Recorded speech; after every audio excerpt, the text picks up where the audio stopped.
Assalamualaikum warahmatullahi wabarakatuh. Siswa-siswi kelas 7 SMP Negeri 4 Kudus dimanapun berada, Bapak Ibu wali murid yang senantiasa ikut mendampingi putra-putrinya dalam belajar.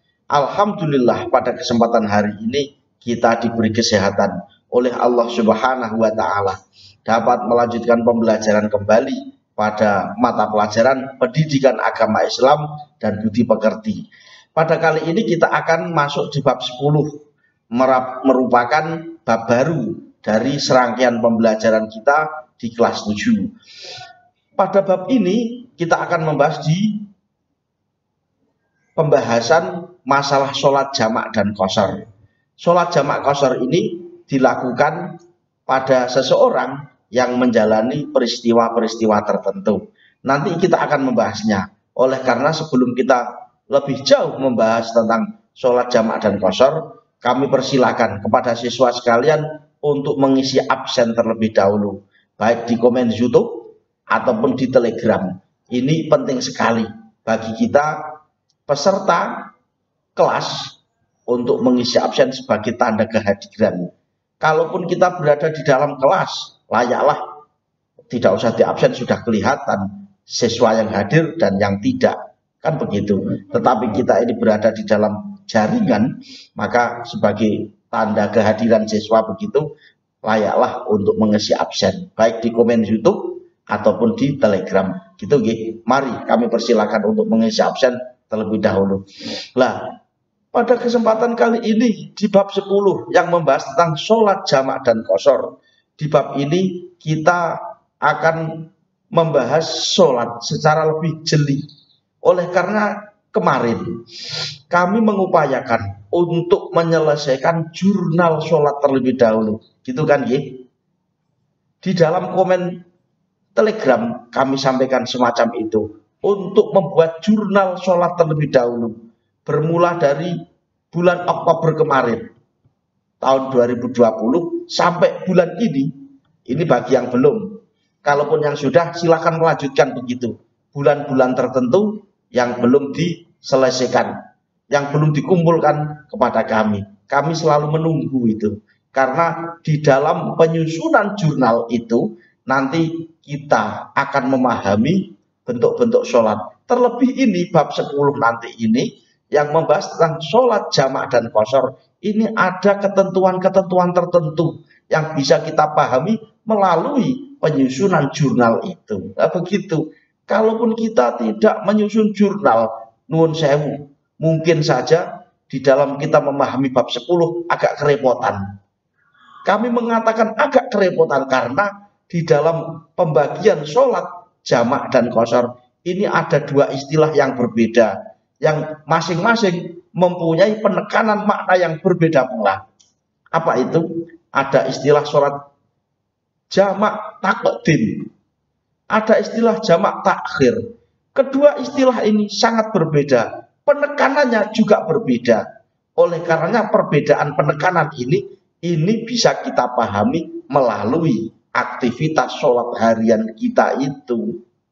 Aktivitas sholat harian kita wujudkan dalam jurnal. Maka di dalam jurnal itu kita susunkan ya, sholat duhur kita lakukan, kemudian kita centang, sholat asar jam sekian, maghrib seterusnya kita centang, dan selain sebagainya. Masing-masing waktu sholat ada pembagian waktu-waktu tertentu, kan begitu. Disinilah kita nanti akan membahas itu. Oleh karenanya yang belum menyusun jurnal dan mengirimnya, kami persilakan untuk menyelesaikan itu. Penting sekali itu ya. Yang putri, alhamdulillah banyak yang sudah tertib.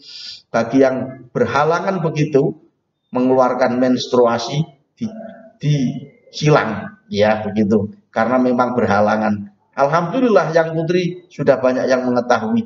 Itu silahkan dilanjutkan. Terlebih nanti di bulan Ramadan akan kami beri jurnal sama, tetapi penekanannya nanti akan agak ada perbedaan nanti.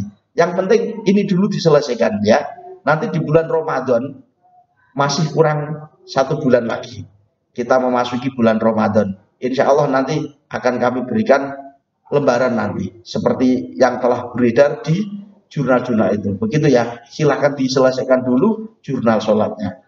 Sebagai pengantar di bab 10, kami akan membahas sebentar mengenai ini. Bab ini lebih jeli, mari diikuti dengan baik. Karena ini pembahasannya panjang, maka kami lakukan pembahasan secara sepotong-sepotong dulu untuk memberikan pemahaman yang lebih enak kepada kita, gitu ya. Mari dibuka buku paket, juga buku LKS.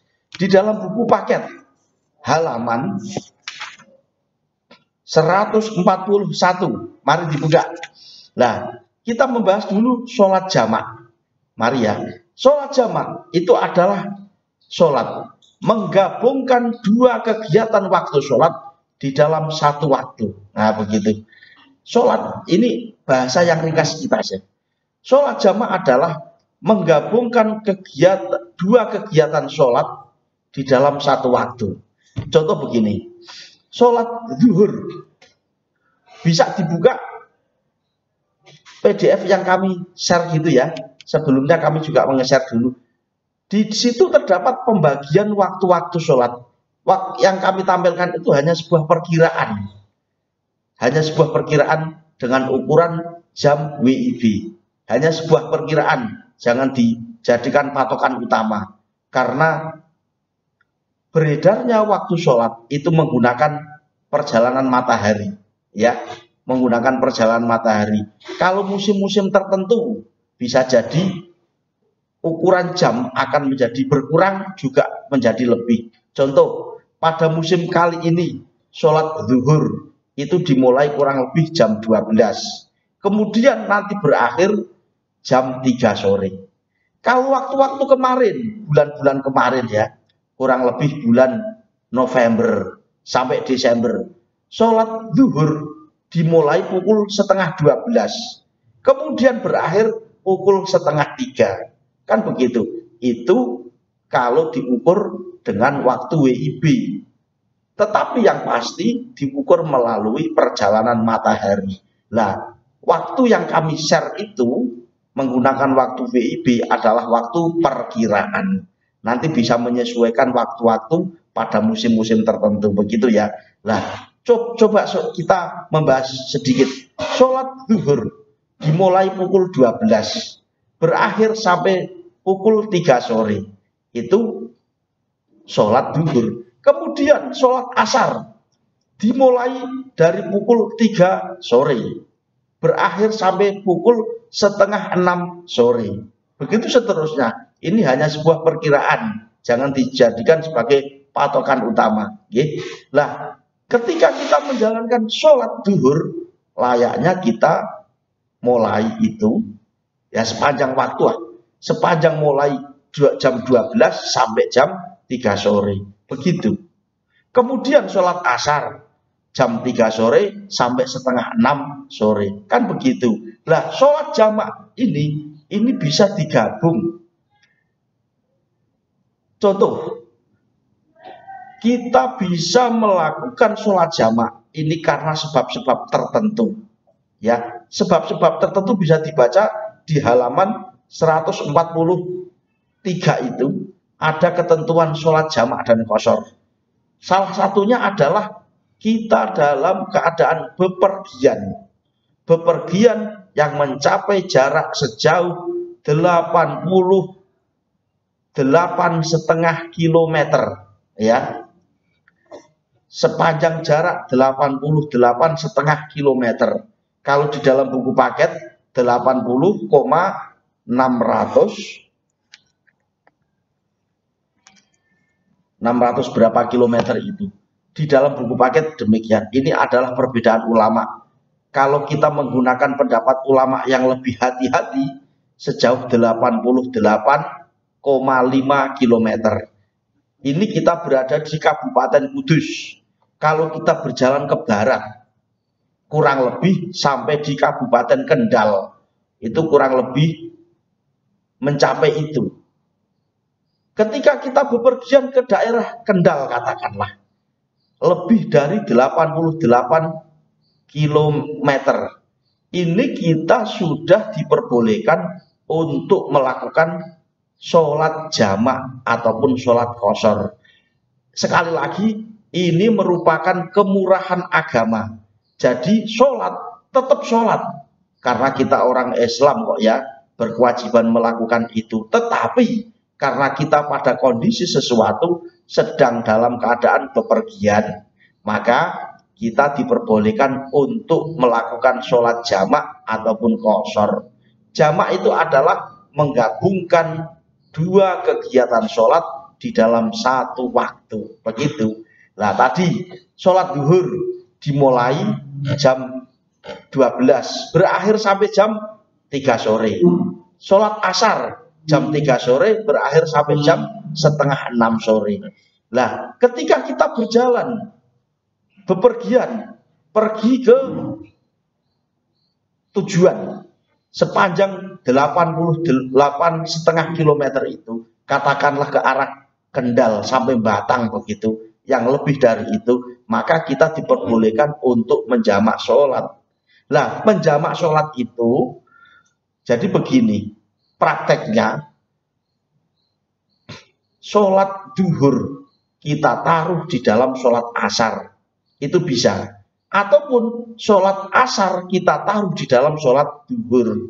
Begitu. Kalau tadi lah di dalam yang kami share itu coba dipahami.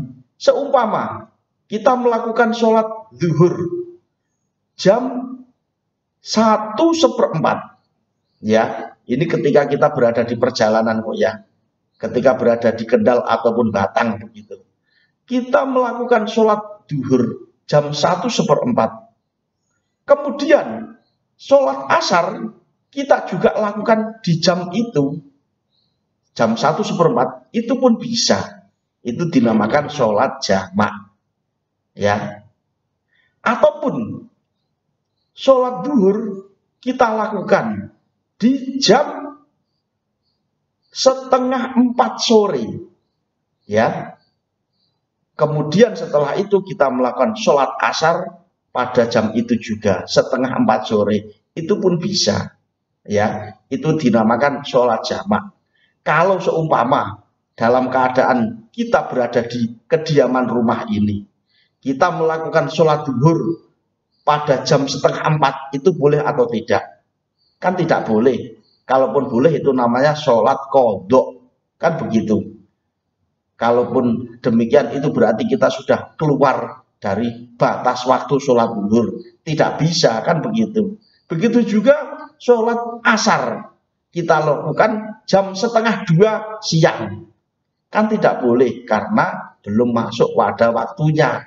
Itu kalau kita berada di kediaman rumah seperti ini. Tetapi yang kita bahas ini adalah sholat jamak dan qashar. Itu berarti merupakan kemurahan agama Islam untuk memberikan keringanan kepada pemeluknya melakukan sholat bagi seseorang yang sedang bepergian. Nah, bepergiannya itu harus mencapai sejauh 88,5 kilometer. Lah begitu. Kalau kita melakukan sholat duhur dengan sholat asar, kita taruh di jam 1:30 siang, itu dinamakan sholat jamak takdim. Ya. Artinya takdim itu adalah mendahulukan. Tetapi kalau takhir adalah mengakhirkan. Sholat duhur dengan sholat asar dijadikan satu pada waktu jam 1:30 siang, itu dinamakan sholat jamak takdim. Tetapi kalau sholat duhur dan asar dilakukan pada waktu 3:30 sore katakanlah, itu dinamakan sholat jamak takhir. Ya, kami ulangi. Seumpama kita melakukan sholat duhur dengan asar, kita gabungkan menjadi satu pada jam 3:30 sore, berarti sudah masuk waktu sholat asar kan ya. Itu berarti kita dinamakan sholat jamak takhir. Begitu ya. Ini untuk dipahami karena begitu pentingnya ini. Jadi sholat jamak itu menggabungkan dua kegiatan waktu sholat di dalam satu waktu. Nah begitu. Kemudian lagi ada istilah sholat qashar. Qashar itu adalah meringkas sholat. meringkas sholat itu yang diringkas adalah jumlah rakaatnya. Ya, jumlah rakaatnya. Jumlah rakaat yang bisa diringkas ini hanya kepada sholat yang berjumlah 4 rakaat. Ya, kalau selain 4 rakaat tidak bisa dikosor. Sholat yang berjumlah 4 rakaat adalah, ini bagi yang seringkali mengisi jurnal paham, sholat yang berjumlah 4 rakaat adalah sholat zuhur, kemudian sholat asar, dan juga sholat isya. Ini bisa dikosor. Yang semula 4 rakaat menjadi 2 rakaat. Ya, itu dinamakan sholat kosor.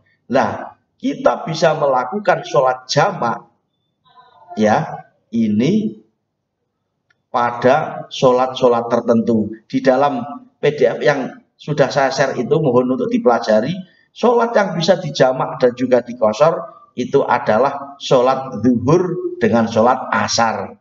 Ya. Kemudian yang kedua, sholat maghrib dengan sholat isya. Begitu. Sholat subuh tidak bisa dijamak ataupun tidak bisa dikosor. Harus dilakukan apa adanya. Memang demikian. Lah begitu. Sekarang prakteknya begini.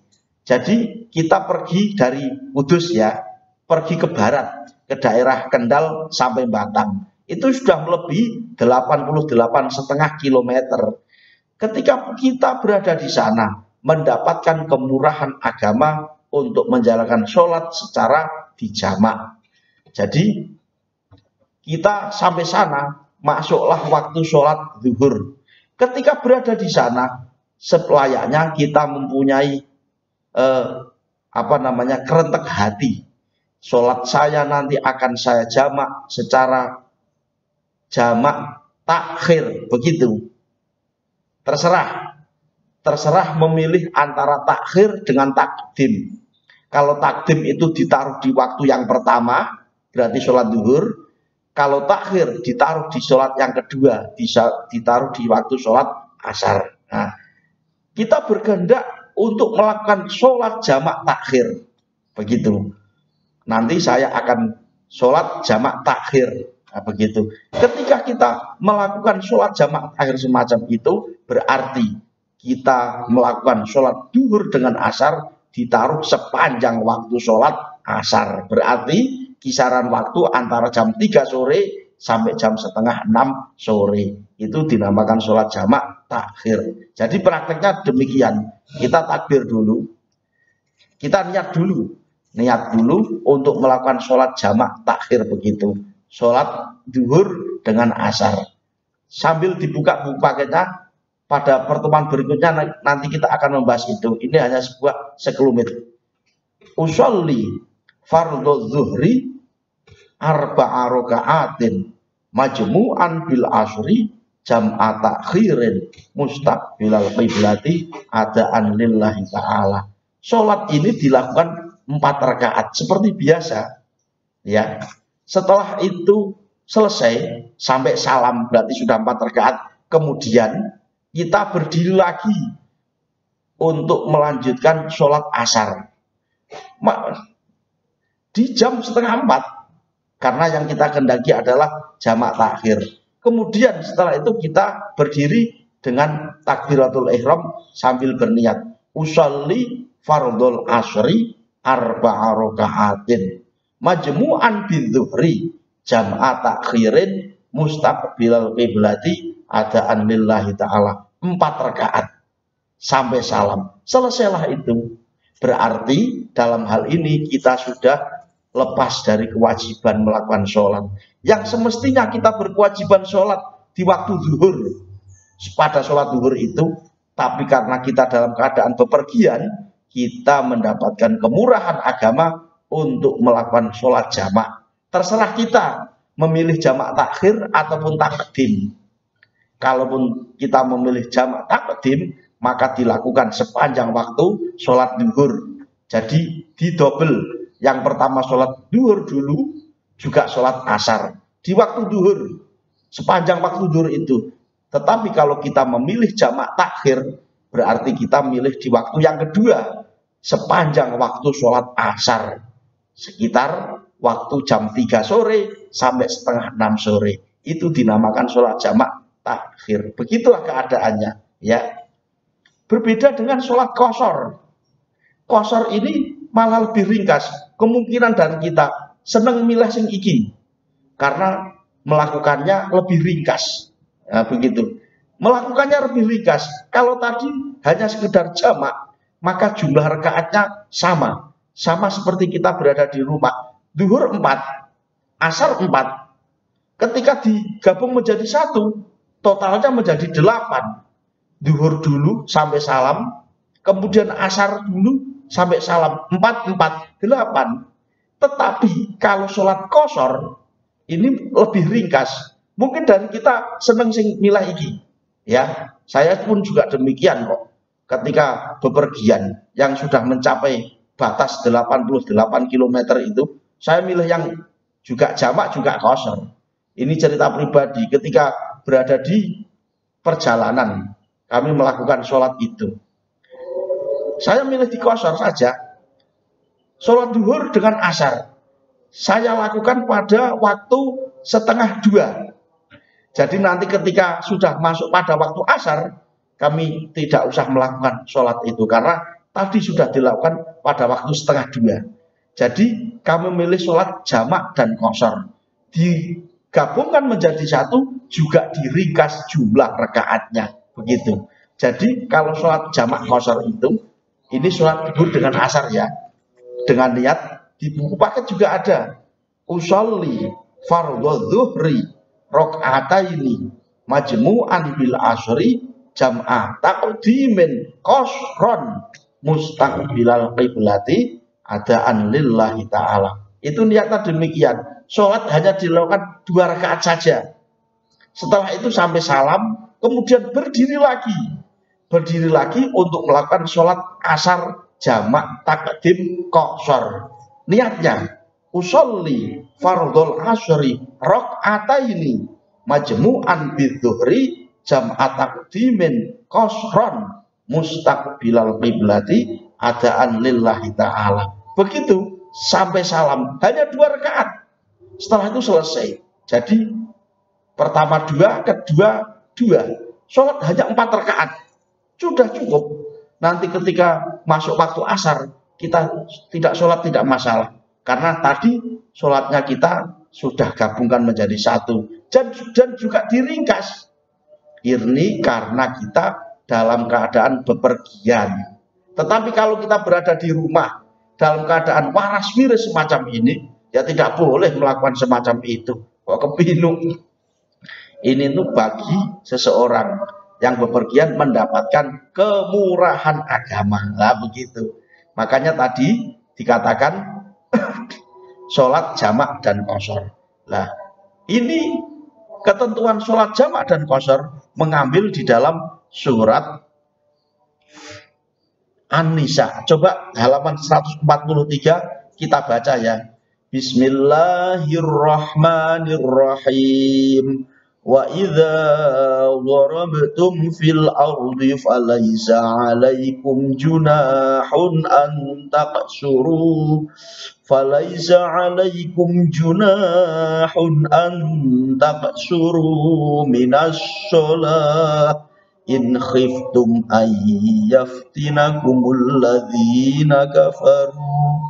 Saya ulangi nggih, nuwun sewu, agak repot. Bismillahirrahmanirrahim. Wa idza darabtum fil ardi falaysa 'alaikum junahun an taqsuru falaysa 'alaikum junahun an taqsuru minas sholati in khiftum ayyaftinakumul ladzina kafaru in khiftum ayyaftinakumul ladzina kafaru innal kafirina kanu lakum aduwwan mubina. Surat An-Nisa ayat 101.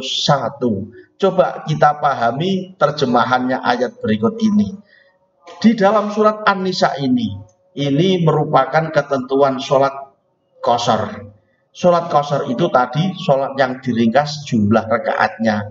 Berbeda dengan sholat jamak yang dikumpulkan kedua kegiatan sholat di dalam satu waktu. Tetapi kalau qashar, sholat yang diringkas bentuk rakaatnya. Nah begini.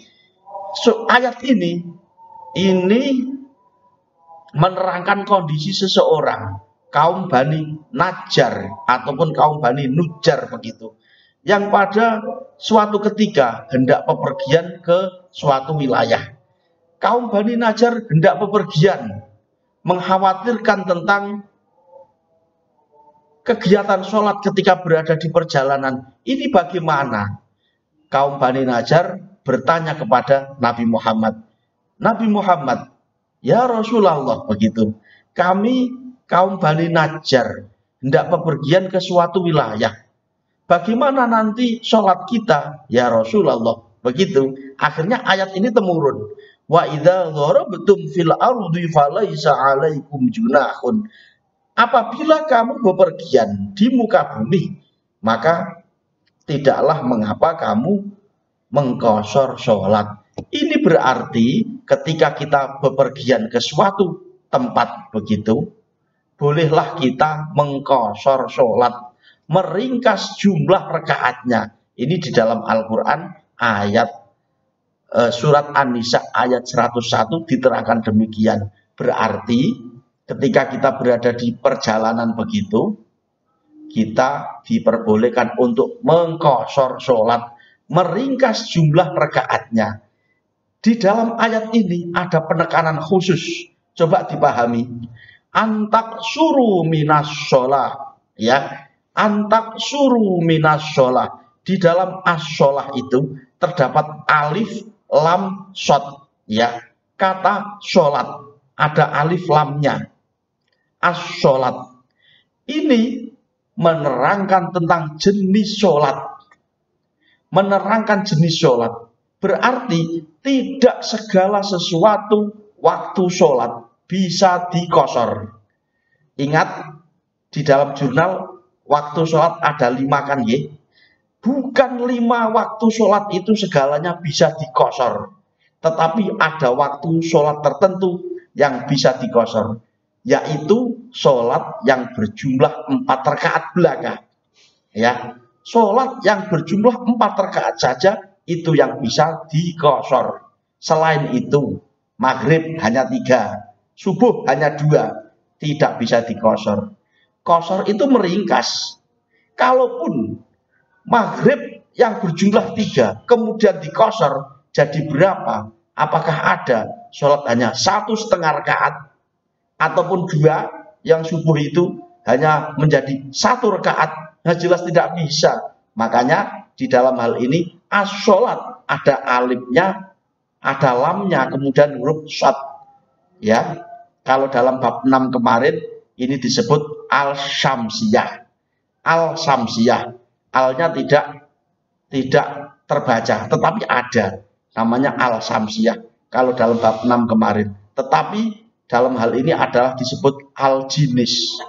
Ini menerangkan tentang waktu sholat yang bisa dilakukan qashar. Berarti yang bisa dilakukan qashar ini sholat-sholat tertentu. Di dalam suatu kitab diterangkan hanya waktu sholat yang berjumlah 4 rakaat saja. Selain itu tidak bisa, yaitu sholat zuhur, kemudian asar dan juga isya. Itu yang bisa diqashar. Yang semula 4 menjadi 2 rakaat. Nah begitu. Ini sholat qashar, ya. Ini mohon untuk dijadikan perhatian bagi kita. Nah, tentang sholat jamak dan qashar, mohon untuk kita dipelajari. Sholat jamak tadi dikatakan ada sholat jamak takdim. Sholat jamak takdim, dilakukan di waktu yang pertama, zuhur, ya. Kemudian jamak takhir dilakukan di waktu yang kedua, asar. Seumpama sholat jamak takdim ini dilakukan pada malam hari, berarti menggabungkan antara maghrib dengan sholat isya. Bisa itu. Tetapi kalau sholat maghrib dan isya, sholat maghrib tetap 3 rakaat. Tidak bisa kemudian dikosor menjadi 1,5, tidak bisa. Maghrib tetap 3, isya bisa 2. Ya, ini hanya sebuah pengantar dulu. Nanti pada pertemuan berikutnya kita akan membahas yang lebih intensif mengenai sholat jamak dan qashar. Begitu nggih. Mohon ini untuk dipahami terlebih dahulu mengenai sholat jamak dan qashar, terlebih jurnalnya itu untuk dipahami dan juga diselesaikan dan segera dikirim, karena itu akan membantu memahami bab 10 ini. Gitu nggih. Terima kasih atas perhatiannya. Mohon maaf atas segala kekurangannya. Teruslah untuk belajar dan selalu meningkatkan beribadah terhadap Allah, terlebih melakukan sholat. Sangat penting sekali. Gitu nggih. Terima kasih. Wassalamualaikum warahmatullahi wabarakatuh.